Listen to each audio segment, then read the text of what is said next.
Selamat datang kembali di channel Audian Audina. Pada kesempatan kali ini kita masih melanjutkan pembahasan light novel Haikyuu ke-13 dan sudah masuk pada bagian wawancara eksklusif pemain dengan julukan si meriam Jepang, yaitu Ushijima Wakatoshi. Dan tanpa berlama-lama lagi, langsung saja kalian subscribe bagi yang belum. Dan sekarang mari kita masuk ke pembahasan utamanya ya.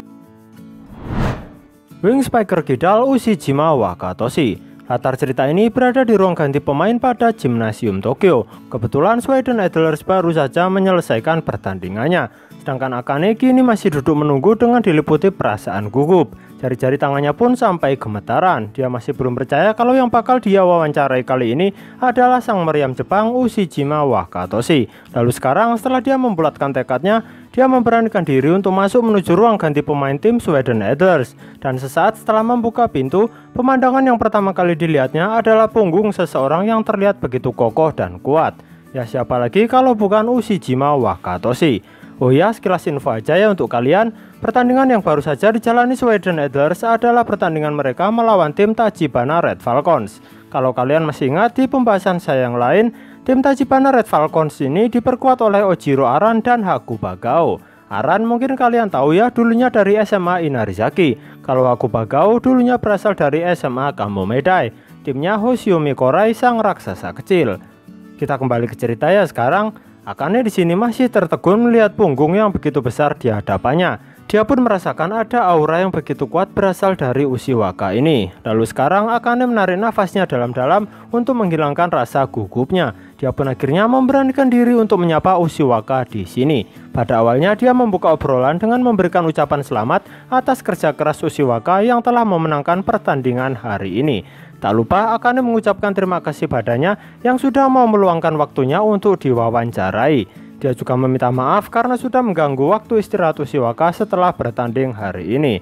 Respon Ushiwaka pun begitu santai di sini. Dia bilang kalau dirinya nggak begitu kelelahan. Dia juga bilang pada Akane untuk santai saja.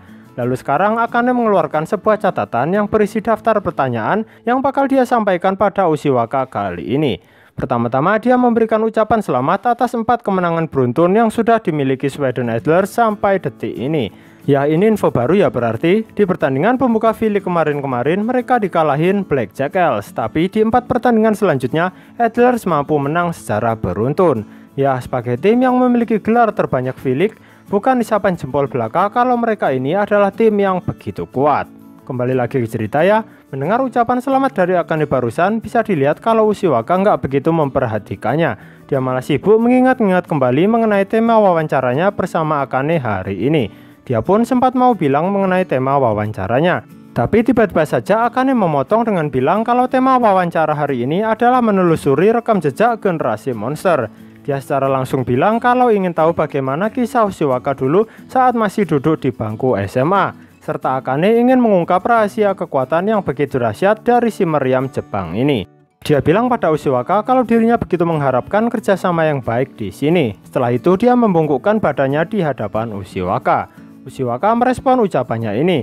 Dia bilang pada Akane kalau pihak Asosiasi Bola Voli Jepang memberitahunya kalau Akane ini adalah seorang calon jurnalis olahraga yang begitu menjanjikan di masa depan nanti. Sontak Akane langsung terkejut bukan main.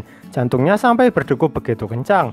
Dalam hatinya pun dia terheran-heran dengan apa yang sudah Kuro katakan pada orang-orang. Baginya pujian seperti itu terlalu berlebihan buat seorang mahasiswa magang biasa. Untuk sesaat rasa gugup yang sudah hilang tadi kembali menyerangnya. Pikirannya sempat kacau juga, tapi dia nggak mau menyerah. Target wawancaranya ini adalah atlet yang bermain membela timnas voli Jepang. Dia merasa kalau mau wawancarai pemain berlabel timnas ini adalah kesempatan yang begitu langka. Dia nggak mau melewatkan kesempatan ini hanya karena dikalahkan oleh rasa gugupnya sendiri. Kemudian dia berusaha menguatkan mentalnya kembali dengan bilang pada dirinya sendiri kalau dia ini adalah calon jurnalis olahraga masa depan yang begitu menjanjikan. Lalu sekarang Akane merespon pujian dari Ushiwaka tadi dengan mengiyakannya saja tanpa ada respon tambahan. Dia berusaha terlihat percaya diri. Dan kini dia duduk sambil menaruh alat perekam di dekat Ushiwaka. Wawancara pertama pada anggota generasi monster pun secara resmi dimulai. Pertanyaan pertama dari Akane adalah mengenai kapan Ushiwaka pertama kali mengenal olahraga voli ini. Ushiwaka di sini bercerita kalau dia dikenalkan voli oleh ayahnya. Dan ayahnya jugalah yang mengajari teknik-teknik dasar dalam olahraga ini. Akane cukup terkejut di sini karena dia sama sekali nggak punya data tentang siapa ayah Ushiwaka. Akhirnya dia memutuskan untuk mengabaikan catatan kecilnya dan mencoba berimprovisasi. Dia bertanya apakah ayah Ushiwaka ini juga bermain voli untuk klub profesional. Di sini Ushiwaka pun menjawab kalau ayahnya dulu sempat bermain membela tim divisi 2 V-League. Tapi sekarang dia sudah pensiun dan menjadi seorang pelatih fisik di luar negeri. Akane pun melanjutkan wawancaranya lagi. Dia menanyakan latihan macam apa yang diberikan oleh ayah Ushiwaka dulunya. Apakah dia begitu keras dalam melatih anaknya sendiri ini? Ushiwaka pun menjawab kalau latihan yang diberikan oleh ayahnya tidaklah begitu berat. Dia menambahkan kalau ayahnya dulu hanya berpesan pada dirinya untuk terus berusaha menjadi kuat. Lihat kan sesimpel itu ucapan ayahnya, dan anaknya jadi super kuat. Ushiwaka juga bilang kalau ayahnya memberitahunya pemahaman seperti ini. Tim yang kuat pasti berisi orang-orang yang kuat juga. Dengan berada di lingkungan yang tangguh seperti itu, bakal menjadikan diri kita semakin berkembang dan tidak berjalan di tempat. Perkataan dari ayahnya ini jelas ya, menjadi kuat dan terus konsisten dalam melakukannya sangatlah penting. Itu benar-benar sesuai dengan tipikal permainan dari seorang Ushiwaka. Permainan Ushiwaka berfokus pada kekuatan yang gak terbendung. Ya, ajaran dari ayahnya ini ternyata benar-benar merasuk ya. Akane pun langsung paham dengan apa yang dikatakannya ini. Dan kini dia bertanya lagi mengenai tim kuat yang dimaksud Ushiwaka tadi. Apakah itu Shiratorizawa? Mendengar hal ini, Ushiwaka pun mengiyakan pernyataan Akane barusan. Tapi dia bilang kalau di Shiratorizawa bukan berisi pemain kuat saja. Ada bermacam-macam pemain yang terkumpul di sana. Shiratorizawa setiap tahunnya juga selalu berusaha mengumpulkan banyak pemain hebat dari seluruh Jepang. Akane yang mendengar hal ini merasa begitu takjub. Lalu dia mengeluarkan buku catatan lamanya dan membuka halamannya satu persatu. Kemudian dia bercerita pada Ushiwaka kalau dirinya dulu pernah 2 kali menonton gelaran turnamen nasional musim semi, di mana saat itu Ushiwaka ikut serta. 2 kali itu maksudnya saat Ushiwaka duduk di kelas 1 dan kelas 2 SMA ya. Akane lalu menambahkan kalau saat itu Shiratorizawa yang kekuatannya berporos pada Ushiwaka ini menjadi salah satu tim yang sangatlah kuat dan seringkali melibas lawan-lawannya saat bertanding. Oh ya, untuk kalian ketahui juga, buku catatan yang Akane pakai barusan ini tergolong begitu lama. Catatannya pun sudah begitu usang. Bagian tepi buku catatannya saja sudah kusut karena dia mencengkeramnya begitu kuat saat dulu terlalu antusias melihat pertandingan dari Ushiwaka. Kita kembali ke cerita ya. Ushiwaka membenarkan perkataan Akane kalau dirinya memang hanya 2 kali ikut serta dalam turnamen nasional musim semi.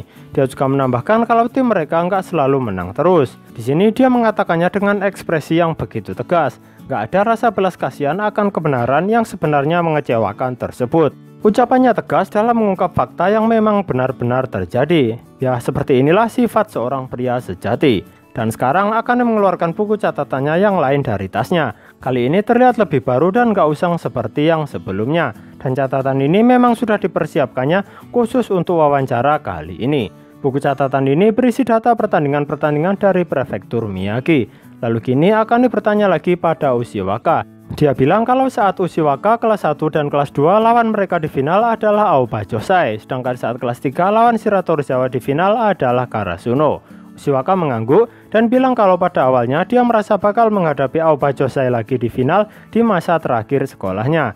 Dia juga sudah merasa begitu yakin bisa mengalahkan mereka terus melaju ke tingkat nasional. Ya, Ushiwaka di sini memang begitu yakin kalau di tingkat prefektur Shiratorizawa adalah yang terkuat.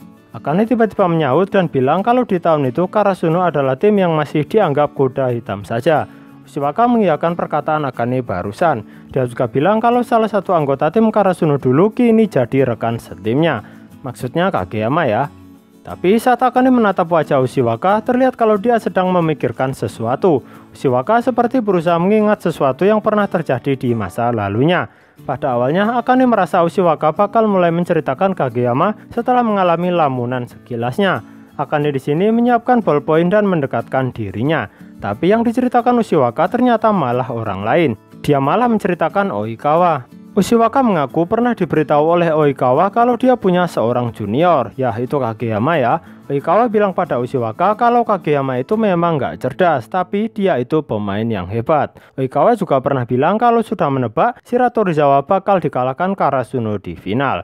Mendengar hal ini, Akane mengulang-ulang nama Oikawa dalam pikirannya dan berusaha mencarinya dalam catatan yang ia miliki. Dia berhasil menemukan suatu informasi di sini kalau ternyata Oikawa adalah kapten dari tim Aoba Josai, dan dia juga mengetahui fakta kalau Oikawa sekarang sedang berada di Argentina. Di momen ini, Akane sedang terdiam sembari melingkari nama Oikawa di bukunya dengan bolpen merah secara berulang-ulang. Dia juga mulai berpikir kalau sepertinya bakal menarik semisal bisa mewawancarai Oikawa yang sekarang berada di Argentina ini. Saat dia sibuk merenungkan orang seperti apa Oikawa ini, tiba-tiba saja pintu dari ruang ganti pemain tim Sweden Adlers terbuka. Lalu seorang atlet yang begitu tinggi muncul di sini. Pemain tersebut pun tiba-tiba juga bilang kalau kelihatannya sekarang adalah giliranku yang diwawancara. Ya, bisa kalian tebak ya, pemain yang barusan berbicara itu adalah Kageyama Tobio. Sampai sini saja ya wawancara dari sang meriam Jepang Ushijima Wakatoshi. Dan sesuai pada akhir dari pembahasan di sini, di video berikutnya saya bakal membahas wawancara eksklusif setter Sweden Adlers Kageyama Tobio. Terima kasih sudah mau menonton video ini. Cek juga video kami yang lain ya. Sampai jumpa lagi.